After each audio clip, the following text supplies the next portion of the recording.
সবার প্রথমে জানাই আমার সাবস্ক্রাইব বন্ধুদের অনেক অনেক স্বাগত ও ভালোবাসা জানিয়ে আমি রেসিপিটা শুরু করছি।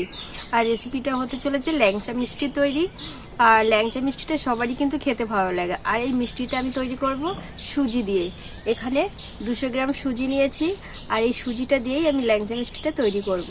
সম্পূর্ণ পর্বটা স্কিপ না করে দেখতে থাকো, খুবই ভালো লাগবে। আর ভীষণ কম উপকরণ দিয়ে আমি মিষ্টিটা তৈরি করব।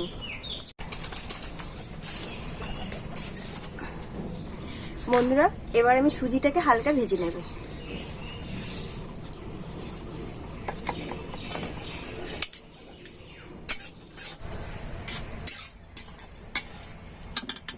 বন্ধুরা, সুজির কাঁচা গন্ধটা চলে গেছে। এবার আমি এর মধ্যে দিয়ে দেব এই আমল দুধ। এই দুধটা দিয়ে দেব। এই দুধটা দিয়ে ভালো করে নেড়ে নেব। এবার আমি অল্প অল্প জল দিয়ে দেবো।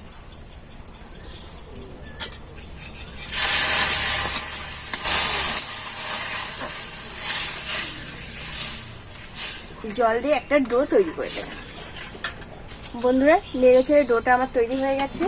এই যে, এবার আমি এটাকে নামিয়ে নেব। বন্ধুরা, এই ডোটাকে খুব ভালো করে এবার আমি মেখে নেব।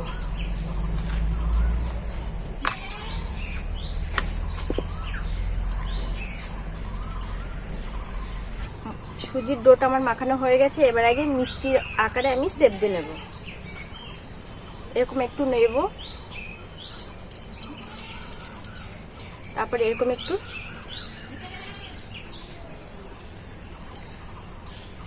এইভাবে করে ল্যাংচার আকারে করে নেব।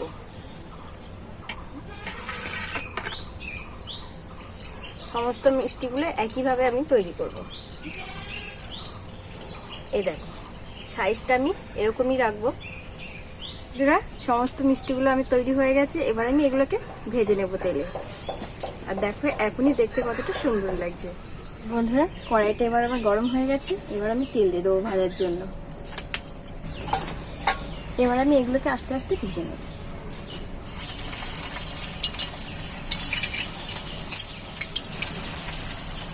অল্প অল্প করে ভেজে নেব। এইভাবে করে সমস্ত মিষ্টিগুলোকে আমি ভেজে নিচ্ছি। এই দেখো কত সুন্দর লাগছে, দেখেছো? মিষ্টিগুলো তাহলে সমস্ত মিষ্টিটা ভেজে নিই। মিষ্টিটা আমার ভাজা হয়ে গেছে। আর এই মিষ্টিটা এবার রসে দেওয়ার জন্য রসটা এবার তৈরি করে নেব।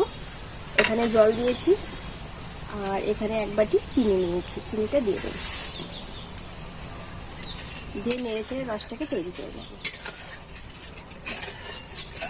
বন্ধুরা, দুটো এলাচ দানা আমি থেতো করে নিয়েছি। এটা আমি রসে দিয়ে দেব ফ্লেভারটা ভালো আসার জন্য। এবার আমি ভাজা মিষ্টিগুলো সব আমি রসে দিয়ে দেবো।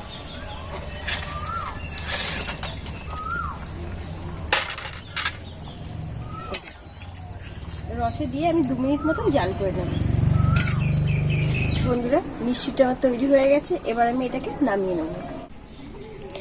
বন্ধুরা, দেখো মিষ্টিগুলো কত বড় বড় হয়ে গেছে রসে, দেখেছো? আর কতটা দেখতে সুন্দর লাগছে, ব্যাপক দেখতে লাগছে কিন্তু। তাহলে রং খেলার একদম স্পেশাল ল্যাংচা মিষ্টি আমার তৈরি হয়ে গেছে। দেখো বন্ধুরা, সুজির ল্যাংচা মিষ্টি আমার তৈরি হয়ে গেছে। আর এই দেখো কতটা নরম হয়েছে। এই দেখো, এই দেখো রস কেমন পড়ছে। 1 থেকে 2 ঘন্টা ভিজিয়ে রাখবে রসে, তাহলে দেখবে একদম খুব সুন্দর সফট হয়ে যাবে। আর এখনই দেখো কতটা নরম লাগছে। এই দেখো, এই দেখো কতটা সুন্দর লাগছে। একদম কাছ থেকে তোমাদের আমি দেখাচ্ছি মিষ্টিগুলোকে।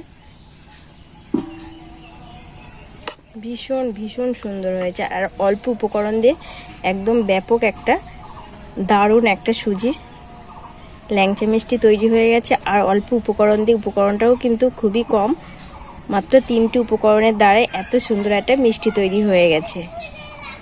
করতে কিন্তু একদম অল্প উপকরণে তৈরি হয়, খেতে কিন্তু ব্যাপক লাগে, মানে একদম অসাধারণ। একবার হলেও ট্রাই করে দেখবেন বাড়িতে, খুবই ভালো লাগবে খেতে। আশা করা যায়, একদম গ্যারান্টি সহকারে বলছি, অবশ্যই একদিন বাড়িতে করে খাবে।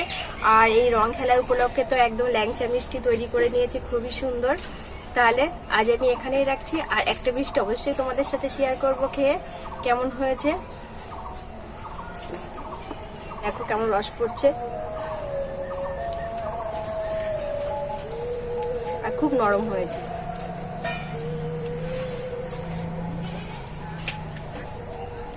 ভীষণ ভীষণ সুন্দর হয়েছে। বন্ধুরা আজ আমি এখানেই রাখছি, দেখাবো অন্য একটা রেসিপি।